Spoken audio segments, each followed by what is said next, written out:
mabuti ang iyong kinakampihan. Hindi porket merong alam, meron ng kaalaman. Ang tunay na matalino, hindi naiisahan ng mga taong gahaman at puro lang kasakiman. Pero ba't hinahayaan natin merong manlamang at madalas pakialam sa nakatagong kaban? Nagsisikap tayo para ang hirap matustusan, pero naghihirap pa din. Sino bang may kagagawan? Mga ambag na binigay sa nila dinadala, kasi kapag kailangan mo tsaka naman nawawala. Tapos pag nagreklamo ka, ikaw pa yung masama. At dahil mahirap ka lang, wala ka nang magagawa. Ang tabanan ng bulsa, ba't hindi pa mapuksa? Mga ganyang gawain kaya madami na nagluksa. Mga namatay sa gutom dito sa ating bansa, dahil sa kurakot kahirapan ay lumulubha.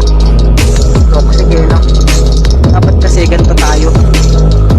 Sikapin mong maging isang matalinong mamamayan, katulad ni Mike Cervera na di naiisahan. Lahat ng baho mo tukoy pag ikay na tiyempoan, lalo na sa mga maloloko at kapal lamang. Ano, nagising ka na ba sa mga sinabi ko? Ba't kung sino pang kontrabida, siya pa ang iyong idolo? At kung di ka pa kumbinsido, ang tigas ng ulo mo, kailangan pa bang mapunta sa dulo para pagsisihan mo? Tumingin ka sa paligid kung sino bang apektado sa mga nagagawang maling desisyon ng tao. Di dapat nagbabangayan, dapat magkaisa tayo para wala nang manlamang maging pantay ng estado. Mataas na kaharian, mga magarang sasakyan, madaming mga tauhan at mga kalupaan. Tapos nga yung iba dyan, halos walang panlaman dyan, nasa ilalim ng tulay at sa gilid ng lansangan. Tayong mga Pilipino, sanay tayong mangusga, pero ba't di natin napapansin mga mali nila? Dahil ba natatakpan tayo ng barya sa ating mata? Pakiusap, huwag kang ganyan para umunlad ang bansa.